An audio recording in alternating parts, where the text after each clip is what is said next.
Welcome to Tale Archive, where we listen to stories and we learn. We listen, but we don't judge. I'm your host today, Olivia. Thanks for joining for this special episode that will make you feel intrigued.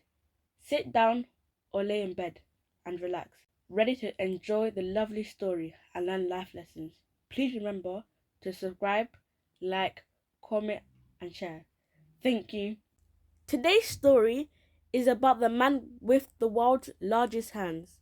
Once upon a time in a small town called Gigantica, there lived a man named Bob. Bob wasn't your average guy. He had a peculiar trait. His hands were massive. We're talking the size of two giant pizza boxes stacked on top of each other. People said that if Bob ever gave a high five, it would feel like getting slapped by a beach ball. One sunny day, Bob walked into his local coffee shop, the Brew Crew, and the barista Tim couldn't help but stare at Bob's colossal hands, and he prepared Bob's usual latte. Bob, Tim asked nervously, trying to fit the coffee cup in Bob's hand. Do you need an extra cup today? Bob grinned, his massive hands making Tim's coffee cup look like a toy.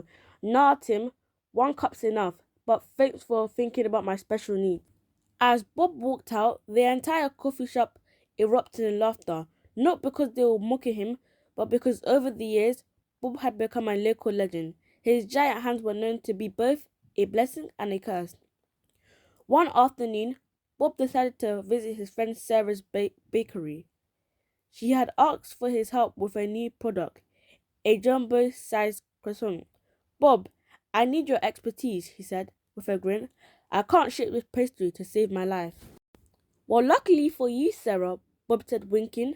I've got the hands of a sculptor. He carefully placed his ginormous hands on the dough, and in just 3 swift motions, he molded the croissant into the shape of an ancient pyramid. There, perfection. Sarah stared at the creation in awe. I meant to make a croissant, but I guess we're opening a pyramid bakery now. The townsfolk loved Bob's help, but there was one thing that no one could quite figure out. How did he manage daily tasks with his hands so huge? Bob would go grocery store and it would take him 20 minutes just to hold a loaf of bread without squishing it. He couldn't shake hands without leaving his friends feeling like they had just been run over by a bus. And forget about using a phone. Bob's thumb alone was bigger than most smartphones. But through it all, Bob remained remarkably calm. One day at the annual town fair, the mayor asked Bob to judge the world's smallest sandwich contest. Bob, you got the hands for it, the mayor joked, gesturing to Bob's wild hands. Bob squinted at the tiny sandwiches on the table. They looked like tiny edible works of art. I'll do my best, he said, gently lifting one sandwich. I need to accidentally turn it into a pancake. Eat, sorry. Looks like the winner is a new flatbed creation. Despite the mishap, Bob's quirky charm made him beloved by everyone in Gigantica. It wasn't just his gigantic hands that made him special, but his ability to find humor in every situation. One day, after an unexpected encounter with a giant inflatable duck at the town parade, Bob was declared the official ambassador of Gigantica. His gigantic hands were the town's symbol of greatness. Bob, the mayor said during his coronation, you may have the world's largest hands, but it's your big heart that makes you truly legendary. And so Bob spent his days as Gigantica's beloved giant-handed hero. He may not have been able to give a proper handshake, but he sure knew how to leave an impression. Bob's legendary hands continued to cause both amazement and chaos in Gigantica. After his flatbread incident at the fair, he had become somewhat of a local celebrity. Tourists would visit just to take pictures of him. Some even brought tiny objects just to see how ridiculously small they looked in his hands. Teacups, dice, and once a hamster. Don't worry, Bob politely declined that one. But fame wasn't all easy. Bob had problems, real everyday struggles that no one else had to think about. The problems with buttons. One morning, Bob was getting ready for a date. He had finally mustered the courage to ask out Lily, the florist, and she had said yes. But as he stood in front of his mirror, trying to button up his shirt, disaster struck. Come on, just this one button," he exclaimed, carefully pinching the tiny plastic circle. Snap! It shot across the room, ricketing off the walls like a bullet. "Well, that's the third one today," he sighed, rubbing his temples. Realizing buttons were his natural enemy, Bob improvised. He took a staple and click, fastened his shirt shut. There, fashion forward, Bob burst the elevator. Later that evening, Bob and Lily arrived at a fancy rooftop restaurant. Everything was going great until they had to take the elevator. "Going up?" the attendant asked. Bob confidently reached for the button and pressed all of them at once. The elevator door closed and the slowly ride in history began.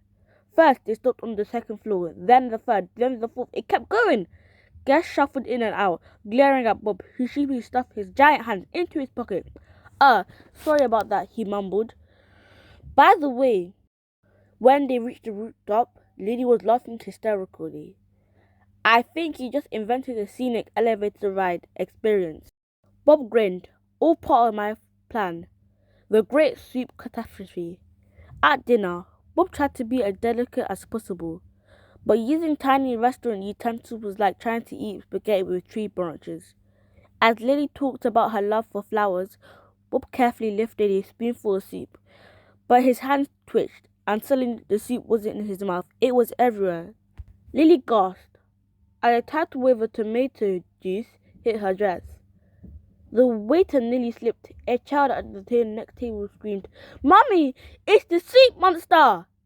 Bob's face turned redder than the soup. Napkin," he said, handing Lily a tablecloth instead of a napkin. For a moment, there was silence, and then Lily burst out laughing. "Bob, I swear, they think you should come with a splash warning." Bob sighed in release. "So second date?" She winked. "Only if I wear a raincoat." Bob gets a job. Being Gigantica's local legend had its perks, but Bob needed a real job. The problem, no one wanted to hire a guy who could crush a keyboard just by tapping hello. Then one day, Sarah from the bakery had an idea. "Bob, you should be dough kneader. No machine could compete with your hand." Excited, Bob gave it a shot. One swoosh of his gigantic palms, and the dough was ready in 5 seconds. Sarah clapped. "Incredible, but maybe less force next time." That's the large batch turned into a pizza crust. Bob was thrilled. He was now Gigantica's official human dough mixer. People even came from other towns just to see the handmade bread in action. Bob's accidental superhero moment. One fateful afternoon, Bob was at the bank when a masked robber burst in. "Everyone, down! This is a stick-up!" As panic spread, Bob did the only thing he could think of. He raised his hand. The robber took one look at Bob's gigantic hands and screamed, "What kind of monster are you?" the robber yelled, dropping his gun. The police arrived moments later and arrested the trembling thief. The chief clapped Bob on the back. "Well, Bob, I think your hand just saved the day." Bob grinned. "Guess I finally found a way to use them for good." The handshake, heard around the world. Bob's heroic act made headlines. He was invited to shake hands with the mayor on live television. Cameras flashed, the crowd cheered. Bob extended his giant hand, and the mayor disappeared in his grip. People gasped, "He ate the mayor!"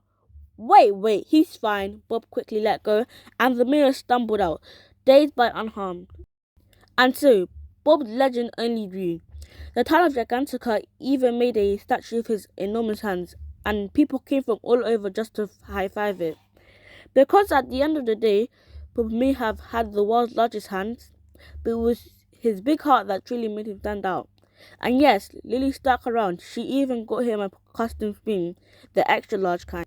And so, Bob continued to live his life in Gigantica, the town's most beloved giant-handed hero. He still struggled with tiny objects, still caused minor disasters, and still made people laugh wherever he went. But through it all, he had found love, purpose, and a whole lot of bakery dough. His hands may have been the biggest in the world, but his impact was even bigger. And as he stood in front of his statue, looking at the bronze replica of his massive palms, he chuckled. "Well," he said, turning to Lily, At least they got the size right. Lily grinned, slipping her tiny hand into him. Bob, your hands were always legendary, but personally, I think you should be more famous for your heart. And with that, the man with the world's largest hands walked off into the sunset. Carefully, of course, so he didn't actually knock a street lamp over. The end.